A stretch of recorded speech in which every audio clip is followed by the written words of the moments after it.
Summer शेष है पाप का भागी नहीं केवल व्याध। समर शेष है पाप का भागी नहीं केवल व्याध। जो तटस्थ हैं समय लिखेगा उनके भी अपराध। जी हाँ, जो तटस्थ हैं समय उनके भी अपराध लिखेगा। यानी कि वो लोग जो उत्तर प्रदेश 2022 चुनावों की घोषणा होने के बावजूद भी अपने कंबलों में आराम फरमा रहे हैं और जिन्हें लगता है कि इस समय योगी जी की सरकार है और आने वाले समय में भी योगी जी की सरकार अपने आप ही बन जाएगी, चाहे आप वोट देने जाएं या ना जाएं। बहुत से लोग तो हाय हाय कोरोना का डर है भाई, लॉकडाउन लग रहा है। उस समय याद रखना लॉकडाउन भी लगा होगा मेरे भाइयों, और उस समय ये भी याद रखना कि भले ही चाहे आपकी तबीयत ठीक ना हो या चाहे कुछ भी मामला हो, वोट देनी है मतलब देनी है। सभी कोरोना प्रोटोकॉल्स का भले ही फॉलो करें लेकिन वोट देने ज़रूर जाएं, क्योंकि जो पंचर पुत्र है ना वो बाज नहीं आने वाले, वो हर कीमत पे वोट देंगे। और ये लड़ाई इस बार हिंदुत्व बनाम जिहाद की होगी, और आप देख लेना। इसी बात पर दो आज खबरें लेकर आए आप लोगों के सामने। एक खबर जो इस समय यूपी चुनाव से संबंधित है, और दूसरी खबर वो थोड़ी सी विस्तार में है, लेकिन ये यूपी चुनाव वाली बड़ी खबर सुनने के बाद आप ये विस्तार वाली खबर भी सुनना, क्योंकि ये भी हिंदुत्व से संबंधित है।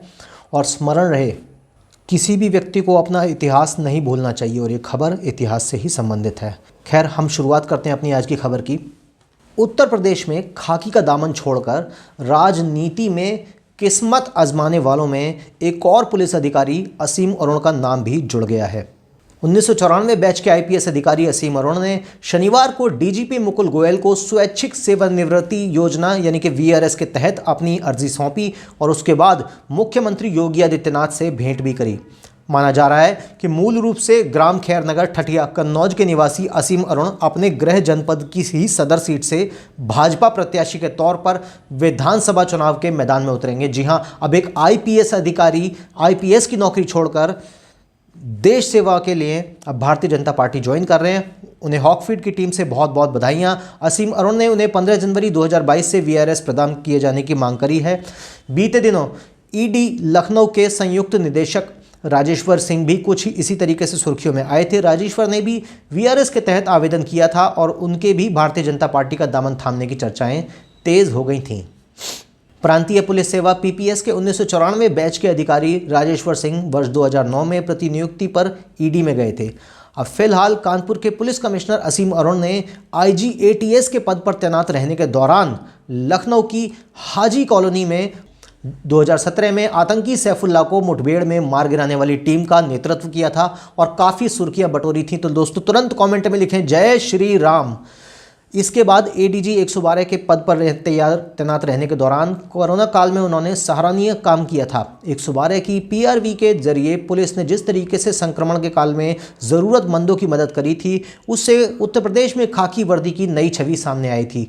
बतौर पुलिस अधिकारी अपनी विशिष्ट कार्यशैली के लिए चर्चाओं में रहने वाले असीम अरुण ने अब विधानसभा चुनाव का शंखनाद करने के साथ ही राजनीतिक गलियारे में हलचल बढ़ा दी है।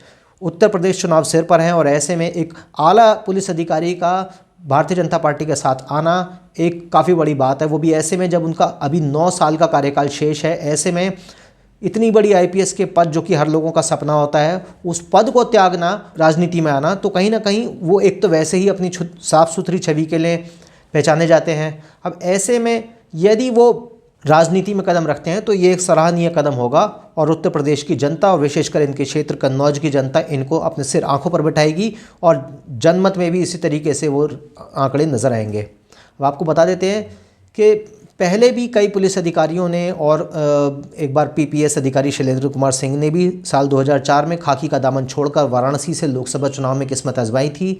अब बीते दिनों पूर्व डीजी सूर्य कुमार शुक्ला ने भी भारतीय जनता पार्टी का दामन थाम के राजनीतिक पारी की शुरुआत करने का प्रयास किया था। तो कहीं ना कहीं इस तरीके से बहुत सारे बड़े अधिकारी हैं जिन्होंने भारतीय जनता पार्टी ज्वाइन करी है। तो कहीं ना कहीं कोई कारण है, कोई एक विचारधारा है, दिखाई देता है। जो शिक्षित लोग हैं वो जानते हैं कि भारतीय जनता पार्टी में ही इस देश का फिलहाल भविष्य नज़र आ रहा है। इसी बात के साथ असीम अरुण ने एक पोस्ट करके फेसबुक पर ये बताया था कि सीएम योगी आदित्यनाथ की तरफ से उनको बीजेपी ज्वाइन करने का ऑफ़र मिला है।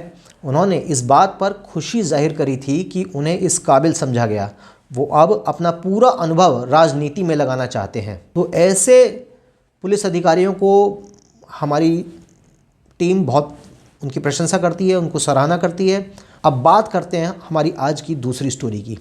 राजस्थान के अजमेर शहर में आज से तकरीबन 30 साल पहले 1992 में एक विभत्स सेक्स स्कैंडल हुआ था, जिसे अजमेर सेक्स स्कैंडल के नाम से जाना जाता है। इस घटना ने समूचे देश को झकझोर कर रख दिया था। इस घटना में एक स्कूल की तकरीबन 100 से ज़्यादा लड़कियों की गलत तरीके की तस्वीरों के जरिए उनको ब्लैकमेल करके उनका यौन शोषण किया गया था। इस कांड का असली गुनहगार कांग्रेस नेता और अजमेर शरीफ दरगाह का खादिम था और मास्टरमाइंड था अजमेर शहर के साथ साथ यूथ कांग्रेस का अध्यक्ष फारूक चिश्ती, नफीस चिश्ती और अनवर चिश्ती। उस समय दैनिक भास्कर की एक रिपोर्ट के मुताबिक उसकी गर्लफ्रेंड से रेप करने के बाद उसकी भी अश्लील तस्वीर उतारी गई और उसे भी अपनी सहेलियों या दूसरी लड़कियों को लाने के लिए बाध्य किया गया। इसी तरीके से मजबूर होकर आने वाली हर लड़की का रेप किया जाता था और उसे अपनी सहेली को लाने के लिए ब्लैकमेल किया जाता। इस तरीके से एक चेन बनाते हुए 100 से भी अधिक रसूखदार घरानों की कुलीन हिंदू लड़कियों का यौन शोषण किया गया और पीड़ितों में कई बड़े बड़े अधिकारियों और उस समय के शहर के नामचीन घरानों की जो लड़कियां थीं वो भी उसमें शामिल थीं। बताया जाता है कि इस दौरान बदनामी के डर से कई लड़कियों ने यहाँ तक कि आत्महत्या तक कर ली थी। 30 साल पुराने इस केस में संपूर्ण न्याय मिलना अभी भी बाकी है। हालांकि इस कांड से जुड़े 10 दोषी तो जेल की सलाखों के पीछे पहुंच चुके हैं, लेकिन कई अभी भी बाहर घूम रहे हैं। क्या आपको विश्वास होगा इस बात पर? मामले की गंभीरता को देखते हुए तत्कालीन मुख्यमंत्री भैरों सिंह शेखावत की सरकार ने इसकी जांच CBCID को सौंप दी थी।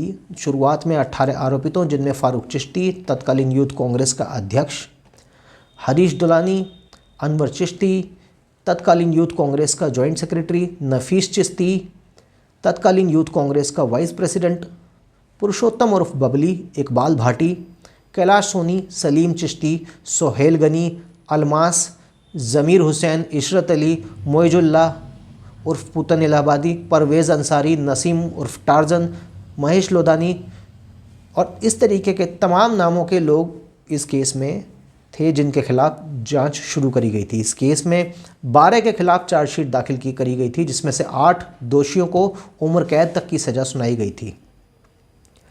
ये बात उल्लेखनीय है कि जमानत पर जेल से बाहर आने के बाद एक आरोपित ने आत्महत्या तक कर ली थी और वो आरोपी हिंदू था। नसीम उर्फ टार्जन तो जमानत पर आते ही फरार हो गया था। 2010 में पुलिस ने उसे फिर से पकड़ा।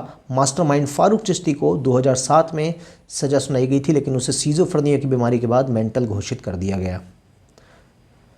इस देश में किस तरीके से कानून का, व्यवस्था का, प्रशासन का, सरकार का, व्यापार का, धन का, चीज़ों का जिस तरीके से दुरुपयोग करके माफिया और आतंकवादी और एक जिसे कहते हैं कि पैशाचिक किस्म की सोच के लोग